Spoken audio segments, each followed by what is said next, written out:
तो सब तो पहले दौलताना साहब तुहाडे शुरू करते हैं। तुहाडी हुकूमत जिहड़ी है उन्हें बड़ा बजट पेश करने तो बाद एक ऐड लिया है कि असी जनाब बड़ा रिलीफ दिता है, लेकिन जे गल करिए चैंबर ऑफ कामर्स जो मुख्तलिफ है ने या ताजर रहनुमा सनतकार ने वो तुहाडे पेश करदा बजट के उत्ते मुतमिन दिखाई नहीं देंदे। जी बिस्मिल्लाहिर्रहमानिर्रहीम। सबसे पहले तो जो आपने ख़ुद देखा है कि चंद दिन पहले अमेरिका ईरान का मुआहदा हुआ है और उसमें उसका नाम भी इस्लामाबाद कोर्ट के नाम से रखा गया है, तो ये बहुत बड़ी कंट्रीब्यूशन इस गवर्नमेंट की थी। इरफान भाई तुहाडी पंजाबी बहुत सोहनी साडे नाज़रीन पहले तुसीं बड़े मज़ेदार पंजाबी बोलदे तुसीं। दूए नंबर ते जो सब तो अहम चीज़ कल हुई है कि वो पेट्रोल और डीजल माशाल्लाह जिन्ना सस्ता होया है, उसके अलावा चीफ मिनिस्टर ने टोटली हदायत दे दी हैं कि जिन्ना पेट्रोल ते डीजल सस्ता है उसी हिसाब नाल किराए भी घटाए जावन। सही है। तो बाकी भी अशनास जो हैं उन्होंने भी उन्हों की भी कीमत घटाई जाए जी जी, ताकि सिर्फ ये क्योंकि पेट्रोल तो डीजल ऐसी चीज़ है कि जब वो घटती तो सारी चीज़ां ऑटोमैटिकली कम होती हैं। तो अल्लाह का शुक्र है कि हुकूमत का बजट भी बेहतरीन आया जिस डेफिनेटली जो जो साड़ी ज़रूरियात सन डिफेंस का बजट सी या पंजाब के जिन्हें भी डिवेलपमेंट प्रोग्राम चल रहे सन पहले उन्होंने पैट्रोनाइज़ किया गया है। तो बाकी तमाम एरियाज़ जिन्हें भी इंफ्रास्ट्रक्चर हो जाए, हेल्थ हो जाए, एजुकेशन हो जाए, तमाम एरियाज़ फंड्स की एलोकेशन की गई है। तो डेफिनेटली टैक्स रेवन्यू कलेक्शन का भी FPR PRA सारा अहकाम दिते गए कि मैक्सिमम और रिकवरी करन ताकि असी अपना बजट के जो रेवन्यूज़ हैं वो पूरे कर सकिए। तो मेरा ज़ाहिर तौर पर ये है कि जो मैं तनवीर साहब ਨੂੰ SM तनवीर बहुत काफ़ी बड़े इंडस्ट्रियलिस्ट हैं उन्होंने सुनिया होर बाकी जिन्ने भी लोगों नाल मेरी गल हुई है दे वर प्रिटी सैटिस्फाइड। तो ऐसी गल नहीं, अल्लाह का शुक्र है कि बजट जो है मौजूदा हालात दे विच बेहतरीन बजट दिता गया है, मैक्सिमम रिलीफ दिता गया है, कोई एक्स्ट्रा टैक्सेस नहीं लगाए गए। जो गरीबां दा ये बजट है अमीरां तो टैक्स पहले भी लगते रहे अगे भी लगते रहनगे। ज़ाहिर गल है असी पैसा उन्हों की जेबां चों कढ़ के जो वेल्थ है वो डिफरेंट सैगमेंट्स देनी होंदी है। सो इट इज़ अच्छा बजट है तो असी इसका चीफ मिनिस्टर नू भी प्राइम मिनिस्टर नू भी इस चीज़ का एप्रीशिएट। अच्छा ये दसो दौलताना साहब कि जरा कल प्राइम मिनिस्टर साहब ने पेट्रोलियम मसनूआत की कीमतों कमी की है और नुमाया वड्डी कमी है यानी कि मनना पैंदा है। जदों पेट्रोलियम मसनूआत की कीमतां वधियां सन तो उहदे नाल ही हर शै महंगी हो गई सी जी, कोई भी शै ला लो हर शै महंगी हो गई सी।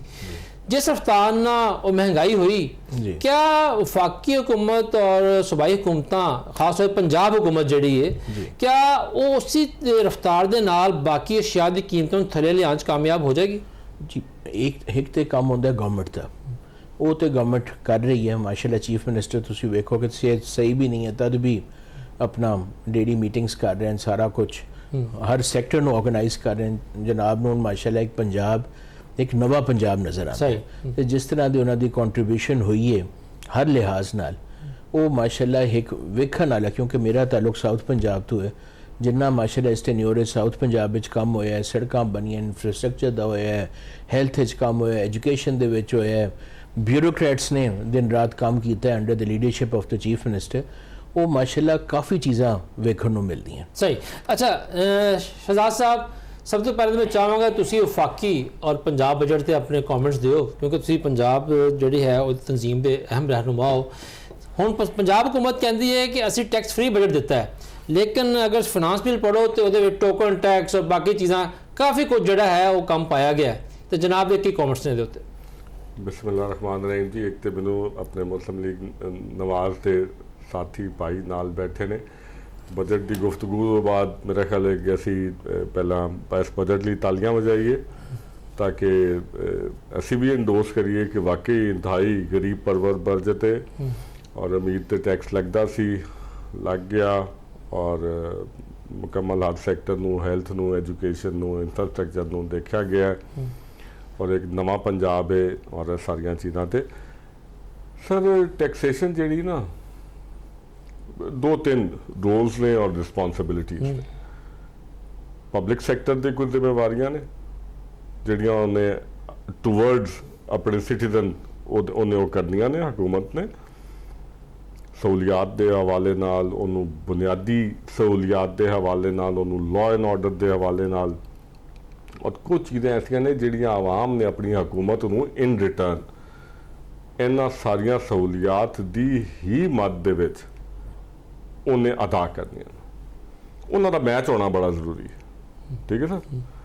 ਜਦੋਂ ਜੌਬ ਓਪਰਚੁਨਿਟੀਜ਼, ਜਦੋਂ ਤੁਹਾਡੇ ਜਿੰਨੇ ਡਿਵੈਲਪਮੈਂਟ ਸੈਕਟਰਸ ਨੇ, ਜਿੰਨੇ ਤੁਹਾਡੇ ਐਸੇ ਇੰਡੀਕੇਟਰਸ ਲਾਈਕ ਜ਼ਰਾਤ, ਲਾਈਕ ਐਕਸਪੋਰਟਸ, ਲਾਈਕ ਇੰਡਸਟਰੀਲਾਈਜੇਸ਼ਨ, ਠੀਕ ਹੈ, ਉਹ ਲਾਈਕ ਹਿਊਮਨ ਰਿਸੋਰਸ, ਉਹਨਾਂ ਦੇ ਇੰਡੀਕੇਟਰ ਨੂੰ ਉੱਤੇ ਲਿਜਾਣ ਵਿੱਚ ਸਰਕਾਰ ਦੀ ਜ਼ਿੰਮੇਵਾਰੀ ਹੈ। ਠੀਕ ਹੈ। ਅੱਛਾ, ਹੁਣ ਇੱਥੇ ਬੜਾ ਇੰਟਰਸਟਿੰਗ ਐਲੀਮੈਂਟ ਹੈ। ਵਫਾਕ ਕੇ ਦੇਖ ਲਓ ਜਾਂ ਸੂਬੇ ਦੇ ਵਿੱਚ ਦੇਖ ਲਓ, ਉਹ ਜਿਹੜੀ ਹਕੂਮਤ ਦੀ ਜ਼ਿੰਮੇਵਾਰੀ ਹੈ, ਉਹਨਾਂ ਜ਼ਿੰਮੇਵਾਰੀਆਂ ਤੇ ਹਕੂਮਤ ਪੂਰੀ ਨਹੀਂ ਉਤਰ ਸਕਦੀ। ਐਕਸਪੋਰਟ ਤੁਹਾਡੀ ਬਹਿ ਗਈ ਔਰ ਉਹਦੇ ਲਈ ਅਮਲ ਕੋਈ ਨਹੀਂ।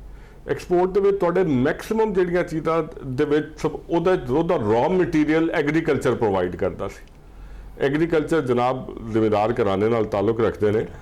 ਐਗਰੀਕਲਚਰ ਦਾ ਇਹਨਾਂ ਤੋਂ ਹੀ ਅਗਲੀ ਵਾਰੀ ਇਹ ਪੁੱਛ ਲੈਣਾ, ਮੈਂ ਤੁਹਾਡੀ ਵਸਾਤਤ ਨਾਲ ਪੁੱਛ ਲਿਆ ਕਿ ਤੁਹਾਡੀ ਐਗਰੀਕਲਚਰ ਪਿਛਲੇ 3 ਸਾਲ, ਇਹ ਮੈਂ ਸਿਰਫ 3 ਸਾਲ, ਹੁਣ ਮੈਂ 3 ਦੇ ਅੱਗੇ ਇੱਕ ਸਿਫਰਾ ਲਾਂਦਾ ਪਿਆ, ਪਿਛਲੇ 30 ਸਾਲਾਂ ਦਾ ਨਵਾਜ਼ ਲੀਗ ਦਾ ਪੰਜਾਬ ਦੀ ਹਕੂਮਤ ਰਹਿਣ ਦੇ ਬਾਵਜੂਦ ਕਾਸ਼ਤਕਾਰ ਦੇ ਪ੍ਰੋਗਰੈਸ, ਇਕਨੋਮਿਕ ਗਰੋਥ ਦੇ, ਉਹਦੀਆਂ ਅਜਨਾਸ ਤੇ, ਉਹਦੇ ਇਨਪੁਟਸ ਤੇ ਅਖਰਾਜਾਤ ਦੇ, ਉਹਦੀਆਂ ਅਜਨਾਸ ਦੀ ਇੱਜ਼ਤ ਤੌਕੀਰ, ਜਿਨਸ ਦੀ ਇੱਜ਼ਤ ਤੌਕੀਰ, ਕਾਸ਼ਤਕਾਰ ਦੀ ਇੱਜ਼ਤ ਤੌਕੀਰ, ਇਹਨਾਂ ਸਾਰੀਆਂ ਦਾ ਇੱਕ ਇੰਡੀਕੇਟਰ ਕਿਸੇ ਲਈ ਜਾਂ ਤੇ ਬਣਾ ਕੇ ਤੇ ਜਨਾਬ ਪ੍ਰੋਗਰਾਮ ਰੱਖ ਲੈਣ, ਨਹੀਂ ਤੇ ਮੈਂ ਬਣਾਈ ਲਿਆਵਾਂਗਾ ਇਨਸ਼ਾਅੱਲਾ। ਠੀਕ ਜੀ ਸਰ। ਇਹ ਸਾਰੀਆਂ ਚੀਜ਼ਾਂ ਬੜੀਆਂ ਇੱਕ ਬਾਰੀਕ ਚੀਜ਼ਾਂ ਨਹੀਂ। ਇਹਨਾਂ ਲਈ ਚਾਹੀਦਾ ਕੀ ਹੈ? ਸਿਰਫ ਆਪਣੀਆਂ ਤਰਜੀਹਾਤ ਦਾ ਤਯਨ ਤੁਸੀਂ ਕਰਨਾ ਕਿ ਕਿਸ ਸੂਬਾਈ ਜਾਂ ਵਫਾਕੀ ਜਾਂ ਹਕੂਮਤ ਨੇ, ਅਸੀਂ ਕੱਢੀਏ ਨਾ ਸਰ ਸੂਬਾ ਤੇ ਵਫਾਕ ਨੂੰ, ਹਕੂਮਤ ਨੇ ਉਹਦਾ ਤਯਨ ਇਹ ਕਰਨਾ ਕਿ ਉਹਦੀ ਤਰਜੀਹ ਕੀ ਹੈ, ਕਿਹਨੂੰ ਬਚਾਇਆ ਹਕੂਮਤ ਬਚਦੀ ਹੈ। ਤੇ ਅਗਰ ਅੱਛਾ, ਇੱਕ ਤੇ ਆ ਗਿਆ ਸਰ, ਐਕਸਪੋਰਟ ਹੋਏਗੀ ਤੇ ਮੁਬਾਦਲਾ ਆਏਗਾ, ਡਾਲਰ ਆਏਗਾ, ਕਾਸ਼ਤਕਾਰ ਬਚੇਗਾ ਤੇ ਐਕਸਪੋਰਟ ਦਾ ਰॉ ਮਟੀਰੀਅਲ ਆਏਗਾ ਔਰ ਤੁਹਾਡੀ ਫੂਡ ਸਿਕਿਉਰਿਟੀ ਹੋਏਗੀ। ਕਣਕ ਤੇ ਆਲੂ ਤੇ ਕਾਸ਼ਤਕਾਰ ਨੇ ਜੋ ਕੁਝ ਹੋਇਆ ਪੰਜਾਬ 'ਚ ਸਰ, ਮੈਂ ਪਹਿਲਾਂ 3 ਸਾਲ ਦੀ ਤੁਹਾਨੂੰ ਗੁਜ਼ਾਰਿਸ਼ ਕੀਤੀ, ਫਿਰ ਮੈਂ ਅੱਗੇ ਇੱਕ ਸਿਫਰਾ ਵੀ ਲਾਇਆ ਤੇ ਮੈਂ ਤੇ ਸਰ ਨੈਸ਼ਨਲ ਟੀਵੀ ਤੇ ਗੱਲ ਪਿਆ ਕਰਨਾ। ਠੀਕ ਹੈ ਜੀ। ਔਰ ਅਗਲਾ ਪ੍ਰੋਗਰਾਮ ਰੱਖਣ ਦੀ ਵੀ ਜਨਾਬ ਨੂੰ ਗੁਜ਼ਾਰਿਸ਼ ਕਰਦਾ ਪਿਆ। ਇਹਨਾਂ ਸਾਰੀਆਂ ਚੀਜ਼ਾਂ ਨੂੰ ਸਰ ਤੁਸੀਂ ਜਦੋਂ ਤੱਕ ਮੱਦੇਨਜ਼ਰ ਨਹੀਂ ਰੱਖੋਗੇ, ਤੁਸੀਂ ਕਹਿੰਦੇ ਹੋ ਤੁਸੀਂ ਗਰੀਬ ਦੀ ਇਮਦਾਦ ਕੀਤੀ, ਗਰੀਬ ਫਿਰ coming back to my point ਕਿ ਐਗਰੀਕਲਚਰ ਨਾਲ ਤੁਹਾਡੀ 60-65% ਦੀ ਡਾਇਰੈਕਟਲੀ ਔਰ ਇਨਡਾਇਰੈਕਟਲੀ ਤੁਹਾਡੀ ਲੇਬਰ ਇੰਟੈਂਸਿਵ ਕੰਮ ਹੈ। ਉਸ ਤੋਂ ਇਲਾਵਾ ਸਰ ਤੁਹਾਡੀ ਸਮਾਲ ਮੀਡੀਅਮ ਐਂਟਰਪ੍ਰਾਈਜ਼ ਜਿਹੜੀ ਹੈ, ਤੁਹਾਡੀ ਕਾਟੇਜ ਇੰਡਸਟਰੀ ਹੈ, ਦੇ ਨਾਲ ਮੁੰਸਲਿਕ ਹੈ।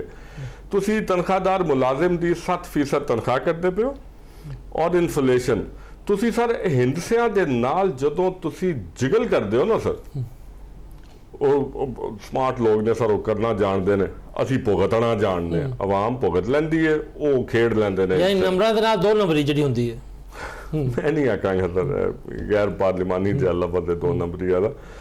ਤੇ ਇਹਨਾਂ ਸਾਰੀਆਂ ਚੀਜ਼ਾਂ ਨੂੰ ਅਗਰ ਸਰ ਜੈਨੂਇਨਲੀ ਆ ਜਾਓ ਨਾ ਸਰ, ਨॉन ਜੈਨੂਇਨਲੀ ਵੀ ਆ ਜਾਓ ਤਾਂ ਸਰ ਇਨਫਲੇਸ਼ਨ ਦੇ, ਮਹਿੰਗਾਈ ਦੇ, ਇਹਨਾਂ ਸਾਰੀਆਂ ਚੀਜ਼ਾਂ ਦੇ ਰੇਟਸ ਦਾ ਉੱਤੇ ਜਾਣਾ ਜੀ ਔਰ ਸਹੂਲੀਅਤ ਦਾ ਉਸ ਤਨਾਸਬ ਨਾਲ। ਬਾਕੀ ਸਰ ਪੈਟਰੋਲ ਡੀਜ਼ਲ ਘਟਿਆ, ਬਹੁਤ ਸ਼ੁਕਰੀਆ ਵਜ਼ੀਰ-ਏ-ਆਜ਼ਮ ਪਾਕਿਸਤਾਨ ਦਾ। ਈਰਾਨ ਅਮਰੀਕਾ ਅਕੋਰਡ ਕਰਾਇਆ, ਫੀਲਡ ਮਾਰਸ਼ਲ ਸਾਹਿਬ ਨੇ ਸਾਡਾ ਸਿਰ ਪੂਰੀ ਦੁਨੀਆ ਦੇ ਵਿੱਚ ਸਰ ਫਖਰ ਨਾਲ ਬੁਲੰਦ ਕਰ ਦਿੱਤਾ। ਅਸੀਂ ਹੁਣ ਸਾਡਾ ਪਾਸਪੋਰਟ ਤੇ ਸਾਡਾ ਪਾਕਿਸਤਾਨੀ ਅਲਹਮਦੁਲਿल्लाह ਰੱਬਿਲ ਆਲਮੀਨ ਬਹੁਤ ਵਕਾਰ ਦੇ ਵਿੱਚ ਆ ਗਿਆ ਸਰ, ਸਾਡਾ ਇਤਮਾਦ ਹੀ ਹੋ ਰਿਹਾ ਅਲਹਮਦੁਲਿल्लाह। ਸਰ ਕੱਲ ਮੈਂ ਇੱਕ ਸੁਜ਼ੂਕੀ ਕੈਰੀ ਵਾਲੇ ਨੂੰ ਆਖਿਆ ਕਿ ਯਾਰ ਇਹ ਫ੍ਰਿਜ ਜਿਹੜਾ ਨਾ ਕਰਤਬਾ ਚੌਕ ਲੈ ਕੇ ਜਾਣਾ, ਕੱਲ ਦੇ ਪੈਟਰੋਲ ਦੇ ਡੀਜ਼ਲ ਦੇ ਰੇਟ ਹੋਰ ਸਨ ਤੇ ਅੱਜ ਦੇ ਹੋਰ ਨੇ। ਠੀਕ ਹੈ ਸਰ। ਤੇ ਉਹਨੇ ਆਖਿਆ ਜੀ 3000 ਰੁਪਇਆ ਲਾਂਗਾ। ਰਾਤੀ ਰੱਬੂ ਘਟ ਗਿਆ ਸਰ, ਅੱਜ ਉਹਨੂੰ ਆਖਿਆ, ਮੈਂ ਆਖਿਆ ਘਟਾਏਗਾ, ਉਹਨੇ ਆਖਿਆ ਜੀ 3000 ਲਾਂਗਾ। ਨਹੀਂ ਘਟੇ। Thank you sir. ਸਹੀ ਹੈ। ਅੱਛਾ ਦੁਲਤਾਨਾ ਸਾਹਿਬ, ਜਿਸ ਤਰ੍ਹਾਂ ਕਿ ਪਹਿਲੇ ਮੈਂ ਆਪਣੇ ਇੰਟਰਵਿਊ 'ਚ ਗੱਲ ਕੀਤੀ, ਹਕੂਮਤ ਜ਼ਾਹਰ ਬਹੁਤ ਅੱਛੀ ਕੰਮ ਕਰ ਰਹੀ ਹੈ, ਬੜਾ ਜਨਾਬ ਮਜ਼ਬੂਤ ਹੈ ਵਫਾਕ ਔਰ ਪੰਜਾਬ ਦੇ ਵਿੱਚ, ਲੇਕਿਨ ਤੁਸੀਂ ਬਾਖਬਰ ਸਿਆਸਤਦਾਨ ਹੋ, ਕੀ ਵਜ੍ਹਾ ਹੈ ਕਿ ਪਰਦੇ ਦੇ ਪਿੱਛੇ ਜਿਹੜਾ ਹੈ ਗੱਲਾਂ ਹੋ ਰਹੀਆਂ ਨੇ ਕਿ ਮੁਸਲਿਮ ਲੀਗ ਨੂਨ ਦੀ ਹਕੂਮਤ ਵਾਸਤੇ ਔਖਾ ਵੇਲਾ ਆਉਂਦਾ ਪਿਆ? ਕਿਆ ਕੋਈ ਕਿਸੇ ਐਸੀ ਜਗ੍ਹਾ ਦੇ ਉੱਤੇ ਰਿਆਸਤ ਦੇ ਨਾਲ ਜਾਂ ਕਿ ਪੀਪਲਸ ਪਾਰਟੀ ਦੇ ਨਾਲ ਕੋਈ ਮਾਮਲਾ ਅੜਫਸ ਹੈ? नहीं जी, अल्लाह का शुक्र है, गवर्नमेंट तो बड़ा बेहतरीन स्मूथ तरीके ਨਾਲ ਚੱਲ ਰਹੀ ਹੈ और जो भी इस तरह के प्रोग्राम्स कर रहे हैं, मेरा ज़ाहिर तौर पर ज़हन है कि अल्लाह का शुक्र है तकरीबन 2 साल तो 4 महीने गवर्नमेंट ਨੂੰ ਹੋ ਗਏ ਤੇ डिलीवरी भी माशाअल्लाह ਤੁਸੀਂ ਵੇਖੋ, पंजाब ਦੇ ਲਿਹਾਜ਼ ਨਾਲ डिलीवरी ਵੇਖੋ, फैडरल गवर्नमेंट के लिहाज ਨਾਲ डिलीवरी ਵੇਖੋ ਤੇ ਬਾਕੀ भी सूबा की अगर असी डिलीवरी वेखिए तो पंजाब की डिलीवरी उस तो बहुत बेहतर है।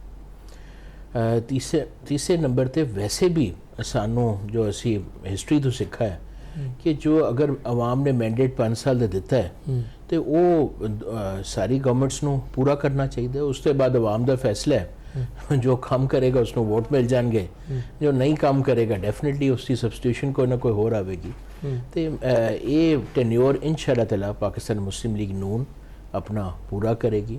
जो जिस सूबा दे विच होर जिवें पीपल्स पार्टी की हुकूमत है, PTI की हुकूमत है, बलूचिस्तान दे विच हुकूमत है, तो ये सब लोग अपना टेन्योर पूरा करेंगे। तो टेन्योर पूरा करके इंशाअल्लाह ताला फिर जदे आवाम दे कोल जाएंगे तो उसके बाद अवामी फैसला है जिसमें ਤੁਹਾਡੇ ਖਿਆਲ ਨਾਲ ਜਿਹੜੀ ਫੋਮਾਂ ਹੈ ਨੇ ਤਬਦੀਲੀ ਦੀਆਂ ਉਹ ਸਿਰਫ ਫੋਮਾਂ ਹੀ ਨੇ, ਕੋਈ ऐसी मेरे ख्याल तो ऑन ग्राउंड सिचुएशन नहीं है? मेरे ख्याल तो अफवाहां भी बेहतर होंदी हैं कि अगर बंदा कोई वो भी दुरुस्तगी वास्ते होंदी हैं कि अगर जिवें जनाब ने हुक्म किया कि पेट्रोल डीजल घटा भी है थे, पिकअप वाले ने किराया नहीं घटा, तो इस चीज़ से बिल्कुल एक्शन होना चाहिए। मगर कुछ काम होंदे ने हुकूमत दे, कुछ काम होंदे ने कि जो असी खुद एज ह्यूमन बींग्स असी 25 करोड़ अवाम हाँ तो असी खुद करना है कि हाँ जी डीजल इतना कम हुआ तो हम तो आपको इतना देंगे, तो वो बिल्कुल हम इस चीज़ को बाइकआउट करें। जे असी करना है तो महकमा ट्रांसपोर्ट, पीरा फोर्स और पता नहीं प्राइस फोर्स, केड़ी फोर्स कितने, वो तो गवर्नमेंट ने करना है।